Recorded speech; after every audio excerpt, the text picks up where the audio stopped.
I'm really grateful to be here this morning. I was just telling Dr. Rademacher I'm really excited, and Dr. Scott, to hear what they have to share. As Noel said, a little background on myself. I've been at the vet clinic for 10 years as a veterinarian, but then I've also been in charge of the animal welfare program. And just kind of through that focus on animal welfare, as I was hearing these conversations, increasing conversations about antibiotic resistance and the potential impact on antibiotic usage, I saw a connection between the welfare and antibiotic use. So I definitely wanted to get some more answers. And one of the questions that I specifically wanted to get an answer to was, ultimately, when we do use antibiotics for treatment, what does that do to antibiotic resistance? And especially, what does that do from a food safety perspective? So today I just wanted to share a summary of what I've learned from one of the studies that we conducted to try to help answer that question. The ultimate goal of the study was to evaluate the impact of when we used antibiotics for treatment. How did that impact the phenotypic antimicrobial resistance patterns? We used Enterococcus and E. coli isolates, and then we followed the pigs from wean time until marketing. Ultimately, we had this awesome opportunity to do an experimental challenge study at a brand new BSL-2 research facility, so where no pigs had ever been before, right? And so we felt that this was a really unique opportunity for us to potentially eliminate some confounding from what may have been from a previous group going through other barns. The framework for this trial was really modeling the NARMS food safety surveillance approach. Ultimately, we used non-type specific E. coli and then Enterococcus species, which we further speciated, as our commensal indicator bacteria to help us detect these resistance changes. And then we also tried to mimic a real-life scenario by using a PRRS challenge model, where we challenged these pigs with the 174 PRRS virus. And then from there, we had 3 different treatment groups. We had a minimal antibiotic use, a moderate antibiotic use, and an intensive antibiotic use. So for those of you that don't like to know what's going to happen at the end of a movie, spoiler alert, because I'm going to tell you now what we learned from this study before I tell you any more of the details. Some of the lessons that we learned, ultimately, when we looked at the macro level, where we rolled up all the resistance across all the antibiotics, and we looked at the resistance patterns, really there was no significant difference in the resistance regardless of which antibiotic regimen we administered to these pigs. We did dig into the details a little bit deeper on each antibiotic by itself, and we did identify some minor shifts where there were some modest changes, and I'll share a little bit more about that with you later on. The second interesting lesson was that there were very few pan-susceptible isolates. We were able to identify over 300 isolates for both the E. coli as well as the Enterococcus. And when we looked at those across the gram-positive and the gram-negative sensitivity panels, around 5% of our isolates were pan-susceptible, meaning that they were sensitive to all those different antibiotics. The third lesson, when these wean pigs came in at around 20 days of age, they already had some resistance in their system coming into our research facility. So that'll be important as we're looking at the findings. And then the final lesson was more a lesson in caution on interpretation of studies that look at a single point in time to try to determine resistance for a population. And as you'll see shortly, there definitely was variation over time within the individual antibiotics during the life of these pigs. This is an important observation, in my opinion, as we're going out and learning from other studies to make sure that we understand the whole resistance picture. So now you're asking, how did we even get to these conclusions? So I want to go back to the beginning and walk you through the study in more detail. Ultimately, we identified a sow farm that was PRRS negative, PED negative, and flu negative, so what we would consider to be a high health farm. And I identified sows across multiple parities, and we selected 3 piglets per sow. I want to emphasize that no antibiotics were administered to those sows or those piglets during that specific lactation period when I had identified these pigs, and those piglets were also the original pigs from those sows. So then once we had our 3 pigs identified, we randomly assigned them into one of the 3 treatment groups. Again, those treatment groups, we had a non-challenged minimal antibiotic use, we had a PRRS challenged moderate antibiotic use, and we had a PRRS challenged intensive antibiotic use. And then we just repeated this process 36 times. So we had 36 pigs in each of our treatment groups for a total of 108 pigs that were on trial. So then we weaned our pigs and we moved them into, like I said, this brand new BSL2 wean to finish facility. And ultimately the pigs by treatment group were placed into different rooms, separate rooms.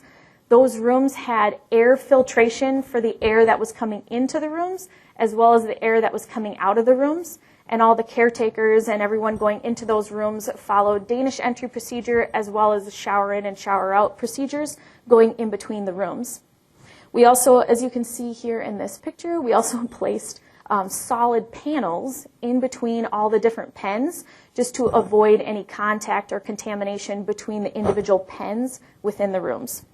So in case that is really confusing, here's a cartoonish type picture to help you understand.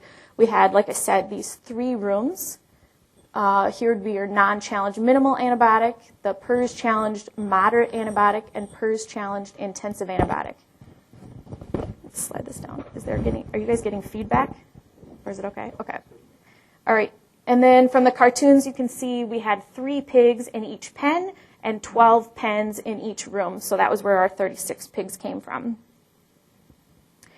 During the course of the trial, I wanted to emphasize that these samples that we collected where we isolated the E. coli and the Enterococcus, those were actually fecal composite samples that we collected at each pen level. So you'll see a little bit more about that later on. This slide is to kind of help give you the overview of the key events that happened during the course of the trial. And I apologize, it looks like there's maybe got cut off a little bit over here, but ultimately if you look across the top row, this top row represents the key events that happened to that minimal treatment group. The middle row here is the moderate treatment group, and then this row represents the key events that happened to the intensive treatment group.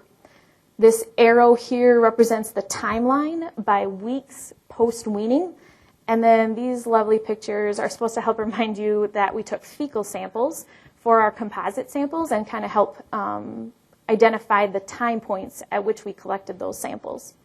So you can just see here at 1 week post-placement, all 3 of the treatment groups received a modified live PRRS vaccine.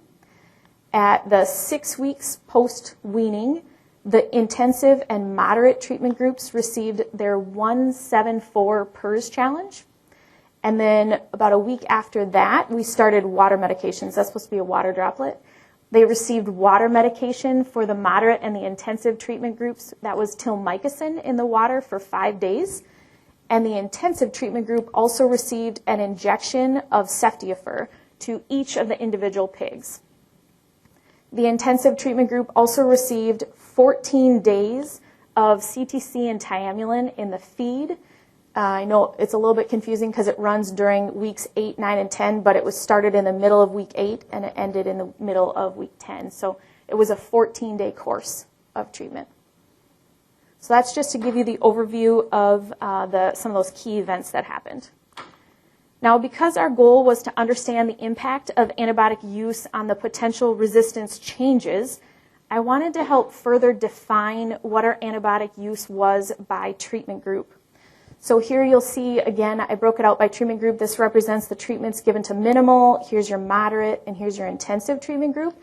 And then I broke it out by these 2 categories would be injections, here's your water medication, and then feed medication. So for the minimal treatment group, there were 3 individual pigs that needed treatments, and they received either a penicillin injection or a lincomycin injection. And when you total that together, it comes to 15 used daily doses, just for comparison, okay?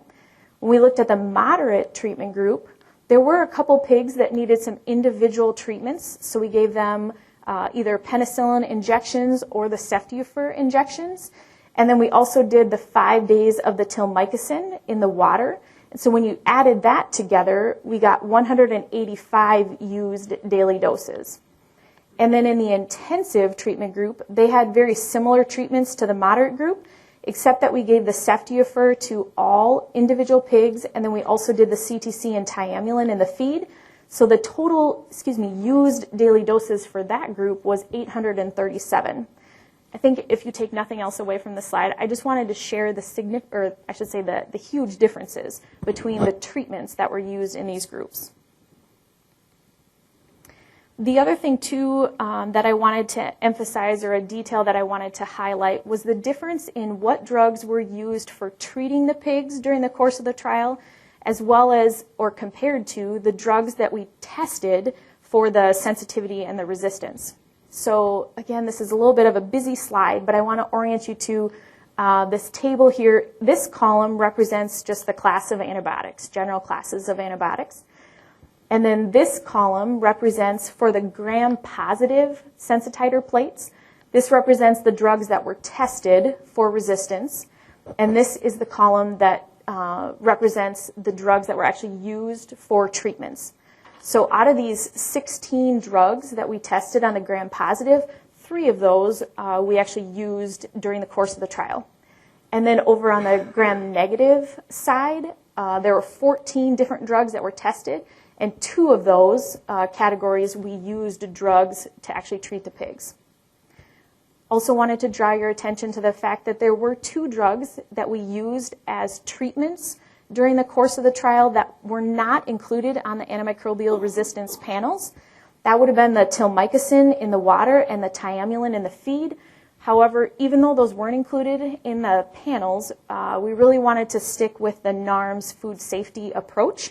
And so those were the panels that we chose to use. All right. Are there any questions so far about the study design? Okay, so just as a fun fact, you guys probably know that AMR is the common abbreviation for antimicrobial resistance.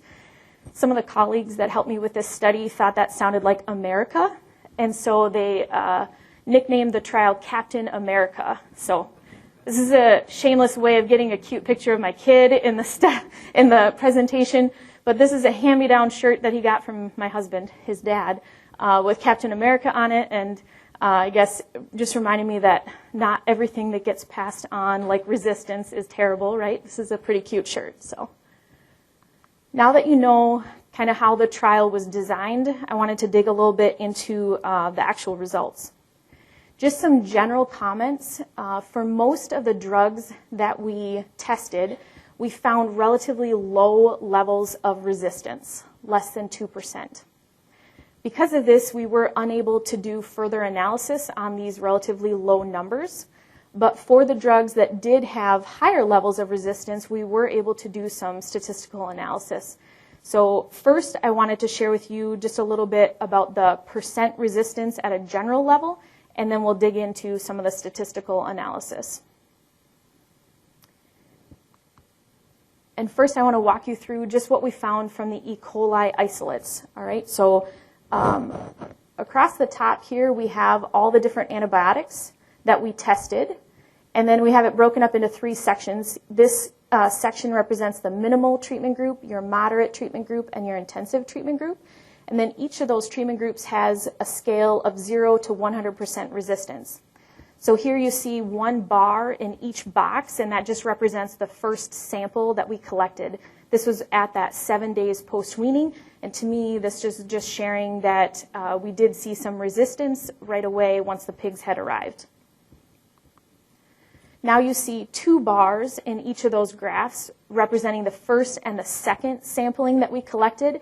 This was at week 1 and 6 post-weaning, and ultimately right after we collected that week 1 sample, that was when we went through and we did the modified live PRRS vaccine to all 3 of the treatment groups.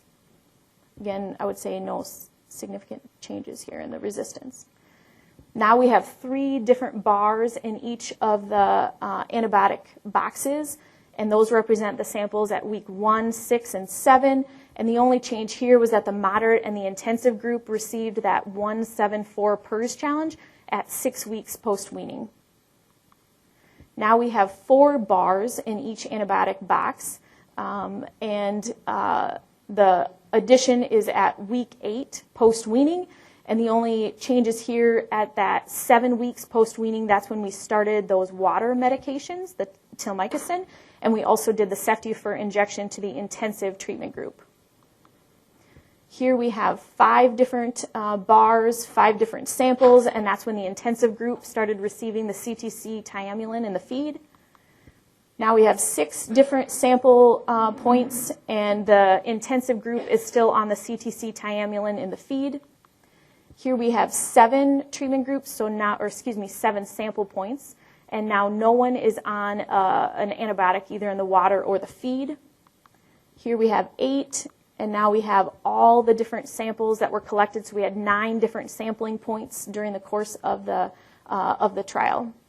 And I think just some interesting points here to point out. Visually, I would say that the prevalence appears to me to either trend down or stay static over the wean to finish period.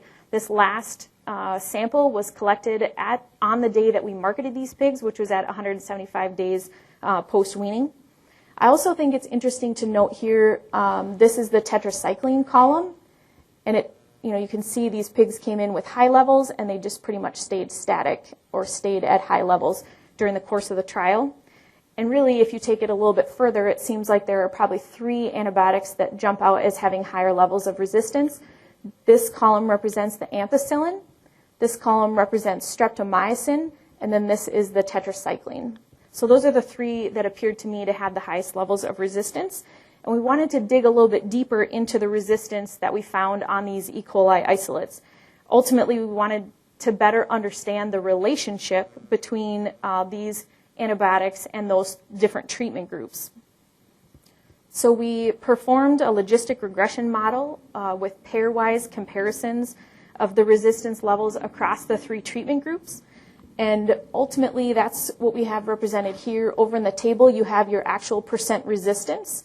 And then the graphs represent the resistance levels by treatment group. So the blue represents your minimal, the green is your moderate, and the red is the intensive. This box here is the ampicillin resistance levels for the isolates. And ultimately, what we found there was the minimal and intensive groups were not significantly different, but that moderate treatment group did have significantly higher percent resistance across the sampling events. For the streptomycin, as you can see here, the moderate group was significantly higher than the minimal treatment group, and it was also significantly higher than the intensive group. And then the tetracycline, the intensive group was significantly higher in resistance than that minimal treatment group, and then there was no other differences within that group. All right, so that was focusing on the E. coli isolates. Really, now I wanted to just focus on the Enterococcus isolates. And ultimately, this graph is the same that I shared with you on the E. coli. However, now we have 16 different antibiotics across the top that were tested on this sensitivity panel.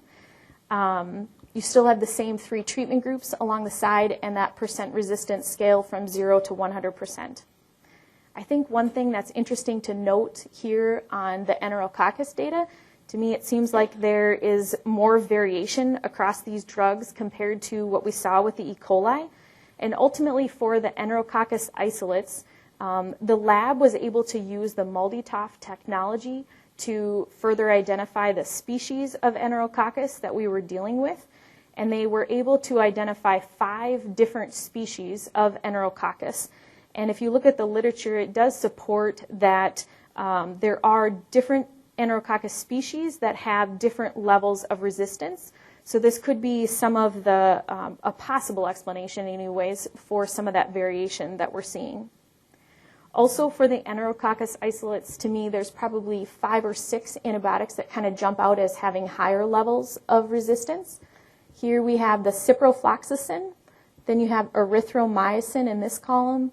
The lincomycin definitely has elevated levels.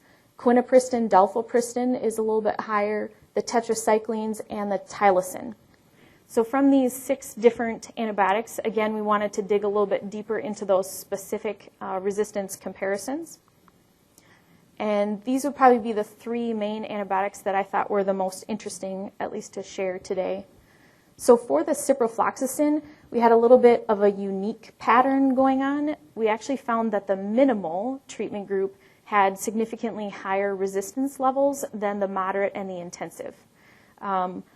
Interestingly, if you look at which Enterococcus species these resistance were found on, they are actually the Enterococcus faecium. And if you look at some of the NARMS data, the Enterococcus faecium does have higher levels of ciprofloxacin when you're looking at like the market swine samples or the cull sow samples.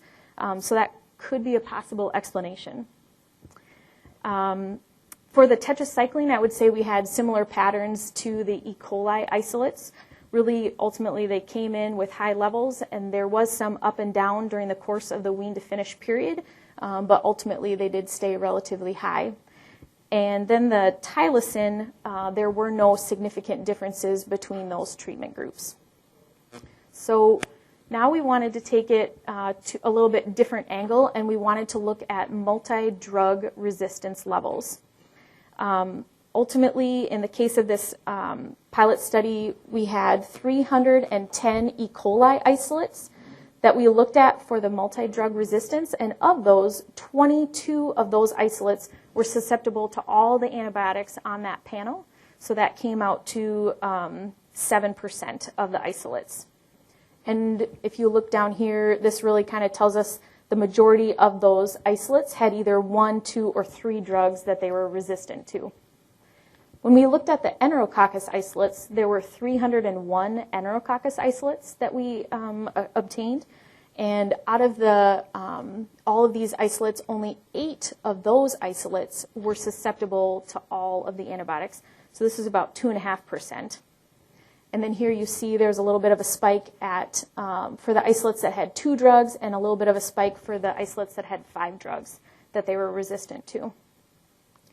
So as with any good trial, there will be some limitations. And in the case of this pilot study, we were limited by a lack of replication at the room level, right?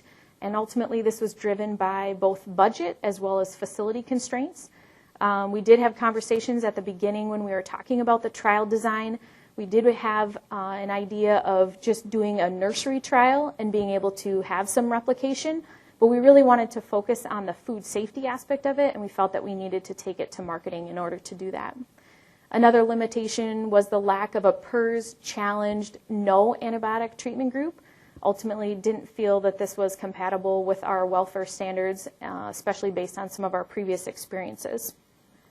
But despite these limitations, I still believe that we can confidently say, regardless of the amount of antibiotics for this pilot project, there were minimal significant impacts on the antimicrobial resistance patterns. However, I think it's still important for us to emphasize there were very few pan-susceptible isolates, and the pigs already had resistance coming into the wean-to-finish facility, so that ultimately impacted some of our results. And then most importantly, that fourth lesson, that lesson in caution on interpretation of studies that look at only a single time point, because as we saw in these results, there definitely is variation over time. So hopefully that kind of gets you excited to learn more. For me, I think that the biggest next steps, ultimately this project laid the framework or the groundwork for being able to do the genotypic antimicrobial resistance analysis. As we were collecting the phenotypic samples, we were also able to collect samples that would then be able to test for the genotypic or to use shotgun metagenomics. Another, I think, important next step would just be repeating, right? So we get more repetition and we can build more confidence and a greater understanding. And I think it would also be beneficial if we would be able to add the other 2 NARMS indicator bacteria, as well as potentially some swine-specific pathogens to help round out our understanding of resistance. So a big thank you to Dr. Davies and Dr. Noel Noyes from the University of Minnesota. Dr. Dee Neeram, and then Roy Edler from our group at Pipestone, as well as the Pipestone Applied Research Team, Dan Hansen especially, and Jenna Schold, and then Dr. Bill Meyer, and also the SDSU Food Safety Lab, who helped process the samples. And also a huge thank you to the National Pork Board for the grant that funded this project. So